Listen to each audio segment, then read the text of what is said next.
네, 안녕하세요. 한때의 미대생입니다. 오늘은 금리가 오르는데 왜 물가가 따라서 오를까? 라는 주제를 가지고 영상을 준비를 해 보았습니다. 일반적으로 우리 상식으로는 금리가 오르면 물가는 내려간다, 떨어진다 라고 알려져 있는데요. 금리가 시간이 지남에 따라서 이렇게 올라가면 물가는 그 반대로 시간이 지날수록 떨어진다라고 흔히 알려져 있습니다. 그런데 요즘에 제가 듣는 질문이 우리의 상식대로 금리가 이렇게 계속 오르고 있는데 물가도 왜 똑같이 따라 올라가냐? 금리가 계속 오르면 물가가 조금이라도 계속 낮아져야 되는 모습을 보여야 되는데 금리가 오르는데 물가가 왜 같이 따라 올라가냐라는 질문을 가끔 받고 있습니다. 금리가 오르는데 물가가 바로 떨어지지 않는 이유는요. 사회적, 기업적, 국제 분쟁적 이슈 때문인데요. 이 외에도 수많은 요인이 있겠지만 오늘 제 영상을 통해서 사회적, 기업적, 국제 분쟁적 이슈가 어떻게 물가 인상과 연관이 있는지 간단하게 설명을 해 드릴 수 있도록 하겠습니다. 먼저 금리가 오르는데 물가가 바로 떨어지지 않는 이유는요. 우리가 다시 오프라인으로 이동을 하고 있기 때문입니다. 2019년부터 2021년까지는요, 전 세계적인 팬데믹으로 인해서 오프라인의 온라인화가 진행이 되었었습니다. 이때 우리는 오프라인보다 좀 더 저렴한 가격으로 온라인 서비스를 사용할 수 있는 기회를 누리게 되었는데요. 많은 기업들이 오프라인 위주의 사업을 하다가 온라인으로 전환이 되면서 온라인 시장 규모를 먼저 선점하기 위해서 대대적인 투자와 마케팅비를 지출했기 때문이죠.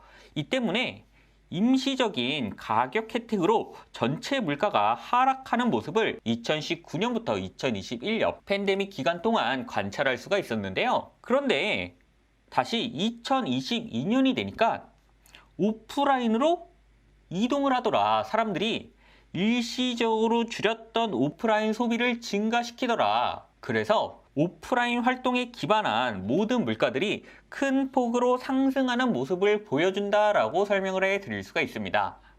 이런 이유들로 인해서 금리 인상과는 상관이 없는 물가 상승 요인이 생기게 되었는데요. 특히 보복 소비와 연결된 오프라인 활동들의 물가는 일반적인 물가보다 더 큰 폭으로 상승하는 경향을 우리는 관찰할 수가 있습니다.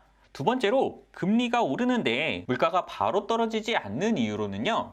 스타트업의 몰락에 일정 부분 이유가 있다라고 저는 설명을 해 드리는데요. 스타트업의 몰락이 왜 물가 상승과 연관이 있는지 이걸 이해하기 위해서는 플랫폼 스타트업의 비즈니스 구조를 이해하실 필요가 있습니다. 플랫폼 스타트업들은 일반적으로 초기 투자를 받아서요. 적자를 감수하고서라도 저렴한 가격으로 서비스를 하게 됩니다. 이를 통해서 시장 규모를 확대시키고요. 미래 수익 기대감을 창출하게 되는데요. 이렇게 되면 물가와 어떤 연관이 있느냐? 초기 투자를 통해서 적자를 감수할 수 있다. 그러면 정상 가격, 손익분기점보다 더 낮은 가격으로 판매나 서비스 제공이 가능하다. 이런 스타트업들이 많이 늘어나면 늘어날수록 물가 하락에 영향을 준다라고 이해를 해주시면 됩니다. 2019년부터 2021년까지는요. 이런 플랫폼 스타트업들이 초기 투자를 크게 받으면서 소비자들에게 할인 쿠폰 형태로 굉장히 낮은 비용으로 제품이나 서비스를 제공해 주었는데요. 이런 구조로 인해서 시중에 풀린 어마어마한 돈 대비 물가가 상승하지 않는 큰 혜택을 누려왔다라고 설명을 해 드릴 수가 있습니다. 그런데 최근 들어서는 금리가 인상이 되면서 이 초기 투자라는 게 거의 없어지거나 굉장히 낮은 수준으로 떨어지는 시장 환경으로 전환이 되고 있는데요. 이렇게 되면 기존에 적자를 감수할 수 있었던, 투자를 통해서 적자를 감수할 수 있었던 회사들이 변화된 경영 환경으로 인해서 적자 감수를 불가능하도록 상황이 변하게 되고요. 정상 가격보다 저렴하게 판매할 수 없고 가격 인상 요인이 발생을 하게 됩니다. 이렇게 되면 물가가 하락하던 게 당연히 물가 인상으로 상황이 변화하게 되는데요.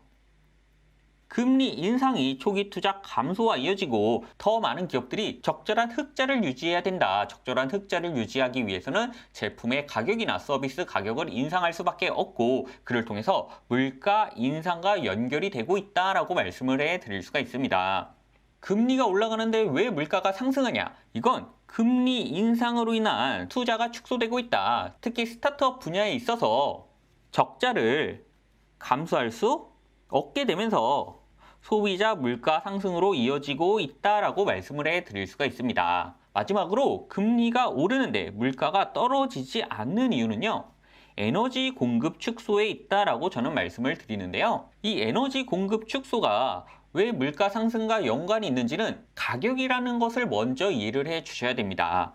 가격은 일반적으로 수요와 공급에 영향을 받게 되는데요. 당연히 수요가 공급보다 이렇게 크면 가격이 인상되고요. 공급이 수요보다 크면 가격이 인하가 됩니다. 그런데 최근 들어서 2022년에 들어서 수요는 지속적으로 증가하거나 유지가 되고 있는데 공급이 국제적인 분쟁 이슈로 인해서 원유 공급이 축소되면서 특히 에너지 공급이 축소되면서 수요가 공급보다 커지는 상황에 도달하게 되고요. 이를 통해서 원유 가격이 인상이 되고 있다. 라고 이해를 해 볼 수가 있겠죠. 그래, 알겠다. 네 말대로 원유 가격이 인상되고 있는데 그 기름값 조금 올린다고 물가가 무슨 그렇게 큰 영향을 받냐라고 제게 물어보신다면 이 원유는 굉장히 많은 분야에 쓰이고 있기 때문에 물가 상승에 엄청난 영향을 준다라고 말씀을 해 드릴 수가 있는데요. 예를 들어서 우리가 쉽게 떠올릴 수 있는 기름값 물류비는 외국에서 들어오는 배를 통해 들어오든 비행기를 통해 들어오든 트럭을 통해 들어오든 이런 물류비 상승에 영향을 주면서 택배비나 항공료 인상 등에 영향을 주게 되고요. 또 전기료에 영향을 주면서 자영업자 판매 가격 인상이라는 물가 상승 압력을 불러오게 됩니다. 여기까지는 우리가 흔히 생각하는 원유가 물가에 영향을 주는 요소인데요. 이 원유는 우리 생각보다 훨씬 더 많은 물품을 제조하는 데 사용이 됩니다. 예를 들어서 2차 생산품, 플라스틱도 원유로 만들고요. 비닐도 원유로 만듭니다. 또 의약품 중 일부도 원유로 만들고요. 심지어는 우리가 마시는 탄산음료의 탄산도 원유의 부산물로 만들게 됩니다. 또 식량을 생산할 때 꼭 필요한 비료도 이 원유의 부산물로 만들어지는데요. 이런 수많은 2차 생산품 또한 가격 인상에 영향을 받게 되면서 이 원유 가격 인상은 생각보다 훨씬 넓은 범위로 물가 상승에 영향을 주게 된다라고 설명을 해 드릴 수가 있습니다. 여기까지 제가 설명드린 말씀을 듣고 나면 이런 질문을 해 볼 수가 있겠죠. 금리를 올려도 물가가 오른다면 그렇다면 물가는 어떻게 내리나? 라고 질문을 주실 수가 있는데요. 이는 수요가 줄 때까지 금리를 인상을 시키면 물가가 잡힌다라고 아주 무식하지만 쉽게 말씀을 해 드릴 수가 있습니다. 그래서 오늘 영상에 결론을 내어 드리자면요. 금리가 인상이 돼도 물가가 오르는 이유는요. 수만 가지 요인이 있겠지만 크게는 세 가지 요인이 있다. 그 중에서 금리와 무관한 수요의 증가 요인도 있고요. 또 금리 인상으로 인한 투자 감소도 영향을 주고 있다라고 말씀을 해 드릴 수가 있습니다. 또 국제적인 분쟁으로 인한 리스크도 물가 상승에 영향을 주고 있다라고 설명을 해 드릴 수가 있습니다. 그렇다면 금리가 오르면 물가도 계속 올라갈 거냐라고 제게 물어보신다면 그건 물론 아니고요. 금리가 꾸준히 올라가면 올라갈수록 물가는 조금 오르다가 일정 시점이 되면 서서히 감소할 가능성이 굉장히 높다라고 설명을 해 드릴 수가 있습니다. 잡히지 않는 물가를 잡기 위해서는 크게 두 가지 옵션이 있다라고 설명을 해 드릴 수가 있는데요. 첫 번째로는 수요가 줄 때까지 굉장히 가혹하게 금리를 인상하는 방안이 있고요. 두 번째는 원유 가격을 낮춰서 외교적인 해결을 통해서 원유의 공급을 추가적으로 늘리는 해결책을 시도할 가능성이 높다라고 전망해 볼 수가 있겠죠.